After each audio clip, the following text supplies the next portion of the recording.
بسم اللہ الرحمن الرحیم۔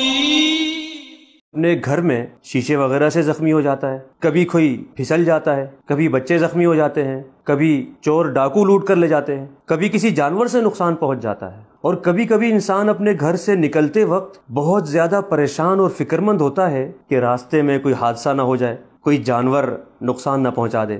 اسی سلسلے میں اللہ کے رسول صلی اللہ علیہ وسلم کا فرمان ہے کہ جو شخص یہ دعا صبح اور شام 3 مرتبہ پڑھے گا اسے کوئی بھی چیز نقصان نہیں پہنچا سکتی۔ دعا کے الفاظ یہ ہیں: بسم اللہ الذی لا یضر مع اسمہ شیء فی الارض ولا فی السماء وہو السمیع العلیم۔ ترجمہ: اللہ ہی کے نام کے ذریعے سے میں پناہ مانگتا ہوں جس کے نام کی برکت سے زمین و آسمان میں کوئی چیز بھی نقصان نہیں پہنچا سکتی، اور وہی خوب سننے والا اور خوب جاننے والا ہے۔ مطلب یہ ہے کہ صبح کے وقت پڑھنے سے شام تک اور شام کے وقت پڑھنے سے صبح تک، یعنی 24 گھنٹے ہر نقصان سے محفوظ رہنے کا یہ وظیفہ ہے۔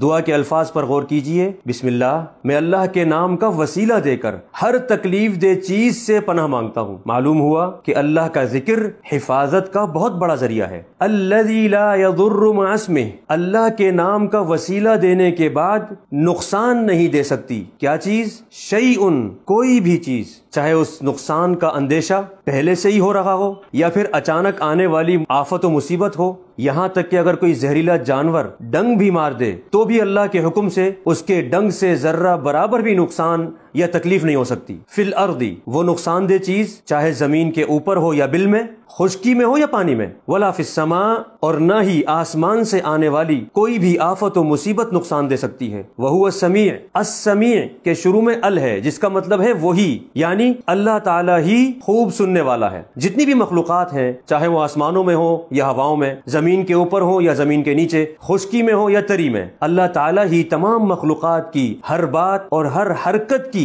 باریک سے باریک آواز کو بھی خوب سننے والا ہے۔ یہاں اللہ کے رسول صلی اللہ علیہ وسلم نے اللہ تعالیٰ کے سمیع ہونے کا وسیلہ دیا ہے کہ اللہ تعالیٰ بہت خوب سننے والا ہے۔ العلیم، اللہ ہی تمام مخلوقات کی ہر بات، ہر کام اور ہر باریک سے باریک نقل و حرکت کو خوب جاننے والا ہے، اور اللہ کے علم اور حکم کے بغیر نقصان پہنچانا تو درکنار، کوئی مخلوق ہل بھی نہیں سکتی۔ یہاں پیارے نبی صلی اللہ علیہ وسلم نے اللہ کے علیم ہونے کا وسیلہ دیا۔ ان دعاؤں کو پڑھنے میں سستی بالکل نہ کیجیے، کیونکہ سیدنا عثمان رضی اللہ تعالیٰ عنہ کے صاحبزادے ابان رحمہ اللہ نے یہ حدیث روایت کی ہے جن پر فالج کا حملہ ہو گیا تھا، تو ابان رحمہ اللہ نے فرمایا کہ اللہ کی قسم میں نے جھوٹ نہیں بولا، بلکہ جس دن مجھ پر فالج کا حملہ ہوا ہے میں غصے میں تھا اور یہ دعا پڑھنا بھول گیا تھا۔ ان اذکار کو وقت پر خالص نیت اور یقین کے ساتھ پڑھیں، نیز کسی پر ظلم نہ کیجیے، ورنہ ظلم کی بد دعا ظالم کی دعا سے پہلے قبول ہو جاتی ہے۔ اللہ تعالیٰ سب کی حفاظت فرمائے۔ سبحانک اللہم و بحمدک، اشہد ان لا الہ الا انت، استغفرک و اتوب الیک۔